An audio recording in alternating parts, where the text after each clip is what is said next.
प्रसन्नवदनं ध्याये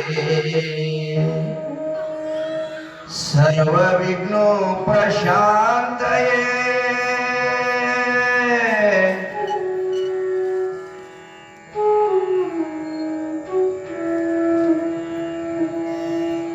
जय मंगलम जय नम पार्वती पति शिव हर हर महादेव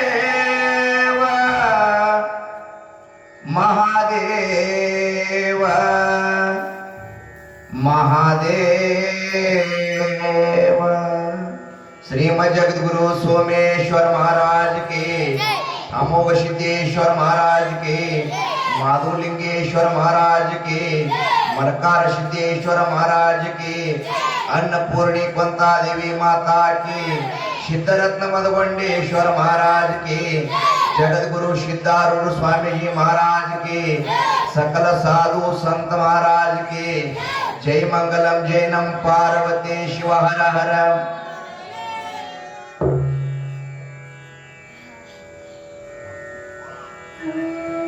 अखंड मंडलाकारं व्याप्तेन चराचरं तत्पदं दर्शितं येन तस्मै श्री गुरुवे नमः। अखंड ಭೂಮಂಡಲಕ್ಕೆ ಅಧಿಪತಿ ಎನಿಸಿಕೊಂಡಿರತಕ್ಕಂತ ಅಖಿಲಾಂಡ ಕೋಟಿ ಬ್ರಹ್ಮಾಂಡ ನಾಯಕ, ಜಗದ ಪಾಲಕ, ಜಗರಕ್ಷಕ, ಅನಂತ ಘನಮಹಿಮನಾಗಿರತಕ್ಕಂಥ ಪರಮಾತ್ಮನ ಚರಣ ಕಮಲಕ್ಕೆ ಅನಂತ ಕೋಟಿ ಕೋಟಿ ಪ್ರಣಾಮಗಳನ್ನು ಸಲ್ಲಿಸಿ, ಸಪ್ತ ಜನ್ಮಗಳಲ್ಲಿ ಸೇವೆಯನ್ನು ಮಾಡಿ ಗುರುವಿನ ಹತ್ತಿರ ಸಾಣಿಯ ಬೇರಾಗಿ ದುಡಿದು ಶ್ರೀಗಂಧದ ಕೊಂಡಾಗಿ ನವದು ಗುರುವಿನ ಆಶೀರ್ವಾದ ಪಡ್ಕೊಂಡು ಹೋಮದ ಕಂಬಳಿ, ನೇಮದ ಬೆತ್ತ, ಪ್ರಸಾದ ಗಂಟ, ಬಡವಗ ಭಾಗ್ಯ, ಬಂಜಿಗೆ ತೊಟ್ಟಿಲ್ಲ, ಮಳಿಖೀಲ, ಬೆಳಿಖೀಲ, ಕಾಮಧೇನು, ಕಲ್ಪವೃಕ್ಷ ತೆಗೆದುಕೊಂಡು ಈ ಧರೆಗಿಳಿದು ಬಂದಿರತಕ್ಕಂತ ನನ್ನಪ್ಪ ಅಮೋಘ ಸಿದ್ಧನ ಚರಣ ಕಮಲಕ್ಕೆ ಅನಂತ ಕೋಟಿ ಕೋಟಿ ಪ್ರಣಾಮಗಳನ್ನು ಸಲ್ಲಿಸಿ, ಅದರಂತೆ 3 ಮಂದಿ ಪುಣ್ಯದ ಮಕ್ಕಳು, 4 ಮಂದಿ ವರಿವಿನ ಮಕ್ಕಳು, 21 ಮಂದಿ ಮೊಮ್ಮಕ್ಕಳು, 101 ಮಂದಿ ಮರಿ ಮೊಮ್ಮಕ್ಕಳು, 1700 ಗಿರಿ ಮೊಮ್ಮಕ್ಕಳು, ಎಲ್ಲರ ಸಿದ್ಧರ ಪಾದಕಮಲಕ್ಕೆ ಅನಂತ ಕೋಟಿ ಕೋಟಿ ಪ್ರಣಾಮಗಳನ್ನು ಸಲ್ಲಿಸಿ, ಹಾಗೂ ನಮ್ಮ ಜ್ಞಾನಕ್ಕೆ ಜ್ಯೋತಿಯನ್ನು ಕೊಟ್ಟು ಬೆಳಗಿರತಕ್ಕಂಥ ಕವಿ ತಿಲಕಮಣಿ, ಗಾನ ಕೋಗಿಲೆ, ಸಿದ್ಧರತ್ನ, ಶಾಪ ಅನುಗ್ರಹ ಸಾಮರ್ಥ್ಯವುಳ್ಳಂತ ನಮ್ಮ ನಿಮ್ಮ ಕಣ್ಣಿಗೆ ಕಾಣಿ ಜಗತ್ತಿನ ತುಂಬಾ ಅಧ್ಯಾತ್ಮದ ಸುದೆಯನ್ನ ಬೀರಿರ್ತಕ್ಕಂಥ ಸಿದ್ಧರ ವಂಶಕ್ಕೆ ಒಂದು ಸಿರಿ ತಂದಿರತಕ್ಕಂಥ ನನ್ನಪ್ಪ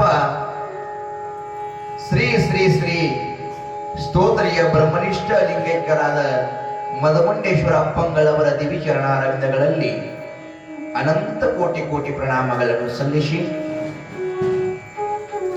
ಹಾಗೂ ಪ್ರತಿ ದಿವಸದಂತೆ ಈ ದಿವಸನೂ ಕೂಡ ಶ್ರಾವಣ ಮಾಸದೊಳಗ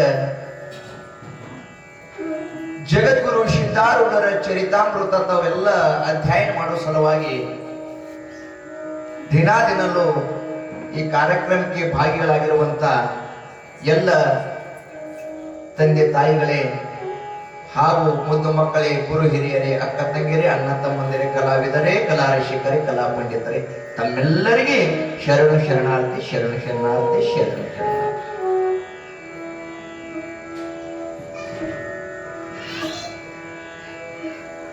ಇವತ್ತಿನ ದಿವಸ ವಿಶೇಷವಾಗಿರತಕ್ಕಂಥದ್ದು. ಹಾಗೆ ಪ್ರತಿ ದಿವಸ ಸದ್ಗುರುಗಳಾಗಿರ್ತಕ್ಕಂಥ ಸದಾನಂದ ಮಹಾಸ್ವಾಮಿಗಳವರ ವೇದಿಕೆ ಇವತ್ತಿನ ದಿನ ರಜಾ ಕೊಟ್ಟಿದ್ದಾರೆ. ಯಾಕಂತ ನೀವು ಕೇಳಬಹುದು, ಅದಕ್ಕೆ ನಾ ಹೇಳಬಹುದು. ಮೊದಲಿಗೆ ಹೇಳೋಣ. ಯಾಕಂತ ಕೇಳಿದ್ರೆ ಒಂದು ಬಹಳ ಭಕ್ತರು ಹೆಂಗದ ಕೇಳಿದ್ರೆ ಮನುಷ್ಯ ಎಲ್ಲಿ ಹಂಬಲದೋ, ಎಲ್ಲಿ ಶ್ರದ್ಧಾ ಅದ, ಎಲ್ಲಿ ವಿಶ್ವಾಸ ಅದ, ಅಲ್ಲಿ ಕರೆದ್ರಪ್ಪ ಅಂದ್ರೆ ಬಿಡ್ಲಾಕ ಬರಂಗಿಲ್ಲ, ಅನಿವಾರ್ಯ ಅದ. ಹಂಗ ನಮ್ಮ ಗುರುಗಳಿಗೆ ಇವತ್ತಿನ ದಿನ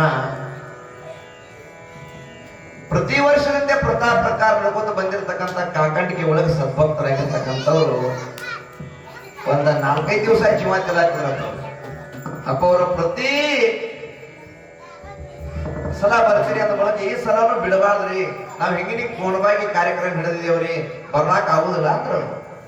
ಆದ್ರೂ ಸಹಿತ ಅವ್ರು ಏನ್ ಮಾಡಿದ್ರು, ಅಪ್ಪ ಅವರು ನೀವು ಬರೇ ಬಾಂಧ ಕಿರಿದಿಲ್ಲಿ ಬರೇ ಪಾದ ಹಾಕಿ ಆದ್ರೂ ಸಾಕು, ನಮಗೆ ಇದೊಂದು ಏನ್ರಿ ಅನುಮತಿ ಮಾಡಿ ಕೊಡ. ಅವ್ರದೊಂದು ಫೋನ್ ಬಂತು ನಮ್ಗೆ ಮಾತಾಡಿ, ನೋಡ್ರಿ ಏನ್ ಮಾಡ್ತೀರಿ ಮಾಡ್ರಿ, ಒಂದು ದಿವಸ ಬೇಡ್ರಿ ಇವತ್ತ. ಆಗ್ಲೇ ತಿಳ್ಕೊಂಡ್ರಿ ಇವತ್ತನ್ನ ಗುರುಗಳು ಏನ್ ಮಾಡಿದಾರ ಇದ್ರೆ ಅವ್ರು ಹೇಳಿದ್ರು, ಕೊನೆಗೆ ಗೆರೆ ಹಚ್ಬಿಟ್ಟಾರ, ನೋಡ್ರಿಪ್ಪ ಇದೊಂದು ತಮ್ಮಲ್ಲಿ ಕ್ಷಮ ಇರಲಿ, ಇವತ್ತೊಂದ್ ದಿನ ನೀವ್ ಏನಾದ್ರೂ ಕಾರ್ಯಕ್ರಮ ನಡೆಸಿರಿ ತಿಳ್ಕೊಂಡು ಇವತ್ತೊಂದ್ ದಿನ ಆಗ್ಯದ, ಮತ್ ನಾಳೆ ಚರಿತ್ರೆಗೆ ಹಜರಿರ್ತಾರೆ. ಆದ ಕಾರಣ ನಾವೆಲ್ಲರೂ ಇದನ್ನ ಸಹಿಸಿಕೊಂಡು ಗುರುನಾಥನ ನಾಮಸ್ಮರಣೆ ನಾವು ನೀವು ಸೇರಿಕೊಂಡು ಮಾಡುವುದದು ಬಂಧುಗಳೇ. ಇವತ್ತೊಂದು ವಿಶೇಷ ಏನಂತ ಕೇಳಿದ್ರೆ, ನಮ್ಮ ಸತ್ಯಸಂಘದೊಳಗೆ ಸಹಾಯಾರ್ಥವಾಗಿ ಒಂದು ಸೇವೆ ಸಲುವಾಗಿ ಈ ಕಲೆಯನ್ನ ಅಧ್ಯಾತ್ಮದ ಜೊತೆಗೂಡಿನೇ ಇದನ್ನು ಪ್ರೋತ್ಸಾಹ ಮಾಡುವ ಸಲುವಾಗಿ ಇಲ್ಲೇ ನೆರಳಿ ಬಬಲಾದಿ ಗ್ರಾಮದಿಂದ ಆಗಮಿಸಿದಂತ ನಮ್ಮ ಕೊಳಲು ವಾದ್ಯಕರು ಸಾಯಿಬಗೊಂಡ ಬಬಲಾದಿ ಅವರಿಗೆ ಸಹಿತ ತಮ್ಮಲ್ಲಿ ಕೂಡ ನನ್ನ ಶರಣಾರ್ಥಿಗಳನ್ನ ಹೇಳಿ, ಯಾಕಂದ್ರೆ ನಾವು ಬಾಯಿಲಿ ಹೇಳಬಹುದು, ಸಂಗೀತ ಜೊತೆಗೇನೆ ಕೊಡ್ತಾ ಇದ್ದಾರೆ. ಮನುಷ್ಯನಲ್ಲಿ ಸಂಗೀತ ಏನ್ ಮಾಡ್ತದ ಕೇಳಿದ್ರೆ ಆನಂದ ಮಾಡ್ತದ, ಮನುಷ್ಯನ ದುಃಖ ಕೊಡ್ತದ, ಮನುಷ್ಯನ ಪ್ರಸನ್ನ ಮಾಡ್ತದ. ಅದು ಯಾವಾಗ ರೀತಿ ಸಂಗೀತ ಮನುಷ್ಯ ಹಂಗ ಸಂಗೀತ ಸೇವೆ ಮಾಡ್ಲಿಕ್ಕೆ ಬಂದಿದ್ದಾರೆ ಬಂಧುಗಳೇ. ಆ ಸಂಗೀತ ಸೇವೆ ಜೊತೆಗೇನೆ ಕೊಳಲು ಸೇವೆ ಜೊತೆಗೇನೆ ನಮ್ಮನ್ನು ಕಾರ್ಯಕ್ರಮ ಸಾಗಿಸುವುದಾದ ಬಂಧುಗಳೇ. ಕಾರ್ಯಕ್ರಮ ಆದ ಕಾರಣ ತಾವೆಲ್ಲ ದಿನ ಬಹಳ ಚಂದ, ಬಹಳ ಶಿಸ್ತ ಮತ್ತ ಮಸ್ತ, ಶಿಸ್ತ ಮಸ್ತ ಚಂದ. ಯಾಕಂದ್ರೆ ಅನ್ಕೋತ ಬಂದಿರ್ಲಿ, ಹಂಗು ಹಿಂಗು ದಾಟ್ಕೋತ ಬಂತ. ಎಷ್ಟು ದಿವಸ ರೀ ಇವತ್ತು? 14 ನನಗೆ ತರಕಿಲ್ಲ, ನನಗೆ ತರಕ್ ಮಾಡಿ ಕೊಡ್ತು. ಬರೀ ಇವತ್ತೇ ವೇದಿಕೆ ನಾವು ಏನಿದೆವು. ಯಾಕಂದ್ರೆ ಹಂಗು ಹಿಂಗು ಬೈಕೋತಾರೆ ಬಂತು, ಅನ್ಕೋತಾರೆ ಬಂತು, ಉಣ್ಕೋತಾರೆ ಬಂತು, ತಿಳ್ಕೋತಾರೆ ಬಂತು, ಬರಿ ಬರಿ ಬರಿ ಬರಿ ಹೇಳ್ಕೋತ ಬಂದೇವು ನಾವು. ಒದರ್ತಾರ ನೋಡ್ರಿ, ಬರೀ ಬಲ ಬಲ ತೋರಿ, ಪಟ ಪಟ ತೋರಿ, ಯಾರಿಗೆ ಸಿಕ್ತು ಯಾರಿಗಿಲ್ಲ ಅಂತಾರ ನೋಡ್ರಿ. ಹಂಗಾಗಿ ಹಂಗ ಇದನ್ನು ಅಧ್ಯಾತ್ಮದ ಸುದೆ, ಯಾರಿಗೆ ಸಿಕ್ತು ಯಾರಿಗಿಲ್ಲ, ಹಂಗು ಹಿಂಗು 15-14 ದಾಟ್ಲಕ್ಕೆ ಬಂದವು. ಅದಕ್ಕೆ ನಮ್ಮ ತಾಯಿಯ ದೇವ್ರು ಇದು ಸತ್ಸಂಗ ಗೌರವ ಕೊಡ್ಲಾತಿರಿ, ತಂದಿ ಬಳಗದವರು ಕೊಡ್ಲಾತಾರ. ಹಂಗೆ ಇದರ ಜೊತೆಗೇನೆ ಏನಾಗ್ಯದ ಅಂತ ಕೇಳಿದ್ರೆ, ಮೊದಲಿಗೆ ಒಂದು ಮಾತು ಹೇಳ್ತೀನಿ. ನಮ್ಮ ನಿಮ್ಮ ಮನಸ್ಸುಗಳು ಹೆಂಗಾಗ್ಯಾವ ಅಂತ ಕೇಳಿದ್ರೆ ಸ್ಥಿರ ಉಳಿದಿಲ್ಲ. ಸ್ಥಿರ ಇಲ್ಲಿ ವಾದ ಕೂತಿದೆ, ಒಂದು ಬಳಕ ಮನಸ್ಸು ಎಲ್ಲಿ ಹೋಗ್ಯದ, ಮನಿ ಕಡೆ ಏನೋ ನಾಯಿ ಏನ ಬಾಗಿಲು ಬಂದಾಗ ಬಾದ ಕೂತದೋ, ಏನು ಮನ್ಯಾಗ ಯಾರು ಬಂದಾರೋ, ದನ ಕರ ಹರ್ಕೊಂಡಾವು, ಅಲ್ಲಿದ ಚಿಂತೆ ಇಲ್ಲಿ ಅದ. ಯಾವಾಗನ್ನ ಬಿಡ್ರಿ, ನಿಮ್ ಮೋತಿ ನೋಡಿದ್ರೆ ಗುರುತಾದ ಕೆಲವರು. ಯಾಕಂದ್ರೆ ಆ ಮುಖದ ಭಾವ ನಿಮ್ಮಲ್ಲಿ ಹೋಯ್ತಪ್ಪ ಅಂದ್ರೆ, ಆ ಮುಖದ ಮೇಲೆ ಕ್ರಾಂತಿ ನಿಮ್ಮಲ್ಲಿ ಹ್ಯಾಕ್ ಬರ್ತದ ಕೇಳಿ, ಹಾವು ಆನಂದ ಇರ್ತಪ್ಪ ಇಲ್ಲಿ ಅದಿಗೆ ತಿಳ್ಕೊಳ್ಳೋದು ನಾವು. ಮತ್ ನೀವು ಹಿಂಗ್ ಬಿಟ್ಟು ಹಿಂಗ್ ಕೂತ್ರೆ ಅಂದ್ರೆ ಹ್ಯಾಕ ಅದ್ರ ಎಲ್ಲ ತೆಗೆದು ಹಾಕಿ ಇಲ್ಲೇ ಒಂದು 5 ಮಿನಿಟ್ ಶಾಂತಿ ಸಮಾಧಾನ, ಮನುಷ್ಯರ ಸಮಾಧಾನ ಇರೋ ಸಂಬಂಧಿ ದೇವಾಲಯಗಳನ್ನ ಮಾಡ್ಯಾರ, ಪುರಾಣ ಕಥೆಗಳನ್ನ ಮಾಡ್ಯಾರ, ಆಧ್ಯಾತ್ಮಿಕ ಚಿಂತನೆಗಳನ್ನ ಮಾಡ್ಯಾರ. ಮನಸ್ಸು ಯಾಕೆ ಸ್ಥಿರ ಉಳಿತದ್ರಿ? ನಮ್ಮ ಮನಸ್ಸು ಯಾಕೆ ಕೆಟ್ಟದ ಅಂತ ಕೇಳಿದ್ರೆ ಬಂಧುಗಳೇ, ಮೋಹ ಮೋಹ ಮೋಹ ಏನ್ ಮಾಡ್ಯದ? ಇದು ನಮ್ಮದು, ಇದು ನನ್ನ ಮನಿ, ಇದು ನನ್ನ ಹೆಂಡತಿ, ಇದು ನಂದೇ ರೊಕ್ಕ. ಇದು ಯಾರು ಮಾಡಿದ? ಮೋಹ. ಇಟ್ಟೇ ತೊಡಗ್ಯದ, ಮತ್ತೊಂದು ಏನಿಲ್ಲ. ಇದು ನಂದು ಅಂತ ಯಾವಾಗ ನಾವು ಹತ್ತಿ ಅಲ್ಲಿಗೆ ನಮ್ಮ ದುಃಖ ಶುರುವಾಗ್ಯದ ಬಂಧುಗಳೇ. ಇಲ್ಲಿ ಯಾರು ನಂದಿಲ್ಲ, ನಿಮ್ಮದಿಲ್ಲ, ಮತ್ತೊಬ್ರದಿಲ್ಲ, ಎಲ್ಲಾರದು ಇಲ್ಲಿ ಅದು ನೋಡು. ಇಲ್ಲಿ ಏನೇನು ಇಲ್ಲ, ಇಲ್ಲಿ ಆನಂದದಲ್ಲಿ ಬಂಧುಗಳೇ, ಇಲ್ಲಿ ಆನಂದ. ಅದರ ಸಲುವಾಗಿ ಮನುಷ್ಯರಾಗಿದ್ದ ಬಂಧುಗಳಕ್ಕೆ ಏನ್ ಮಾಡ್ಬೇಕಾಗ್ಯದ ಕೇಳಿದ್ರೆ, ಈ ಮನಸ್ಸು ಸ್ಥಿರ ಉಳಿಬೇಕಾದ್ರೆ ಒಂದಿಟ್ಟು ಧ್ಯಾನ,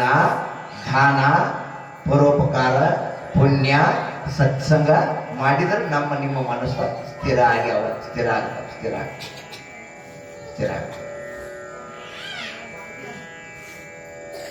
ಅದಕ್ಕೇನ್ ಹೇಳುದು ಅಂತ ಕೇಳಿದ್ರೆ, ಮನುಷ್ಯನಲ್ಲಿ ಸ್ಥಿರ ಆಗ್ಬೇಕಾಗಿತ್ತಪ್ಪ ಅಂದ್ರೆ ಮನಸ್ಸು ನಿಂದಿರ್ಸ್ಬೇಕಾಗ್ತದ. ಹಂಗ ಮನಸ್ಸು ಯಾರಾದ್ರೂ ನಿಂದಿರ್ಸಿದ್ರೆ ನಿಮ್ಮ ಕೈಲಿ ಆಗಿಲ್ರಿ. ಮಹಾತ್ಮರಿಂದ, ಗುರುಗಳಿಂದ, ಸದ್ಗುರುಗಳಿಂದ ಅದು ಮನಸ್ಸು ನಿಲ್ಲಿಸ್ಲಾಕ ಸಾಧ್ಯ ಅದ್ರ ಬಂಧುಗಳು. ನೋಡ್ರಿ, ನಾವು ಹಣ ಸಂಪಾದನೆ ಮಾಡಿದೆವು, ದುಡ್ಡು ಸಂಪಾದನೆ ಮಾಡಿದೆವು, ದುಡ್ಡು ಗಳಿಸ್ಕೊಂಡಿದ್ದೆವು, ಸಾಕಷ್ಟು. ಖರೆ ನಮ್ಮ ಸಮಾಧಾನ ಅದೇನೋ ಇಲ್ಲ. ಯಾಕ? ಇನ್ನಷ್ಟು ಬಂದ್ರ ಚಲೋ ಆಗಿತ್ತ ನಮ್ಮಲ್ಲಿ ಅದ ಬಂಧುಗಳೇ. ಹಂಗ ನಮ್ಮ ಮನಸ್ಸು ತೀರ ಉಳಿಬೇಕಾದ್ರೆ ಏನ್ ಮಾಡ್ಬೇಕು? ಮನುಷ್ಯಕ್ಕೆ ಧ್ಯಾನ ಮಾಡಬೇಕು, ಸತ್ಸಂಗ ಮಾಡಬೇಕು. ಅದಕ್ಕಾಗಿ ಈ ಮಹಾತ್ಮರು ಪದೇ ನಿಮಗೆಲ್ಲರಿಗೆ ತಿಳಿ ಮಾಡಿ ಹೇಳ್ತಾ ಇದ್ದಾರೆ ಬಂಧು.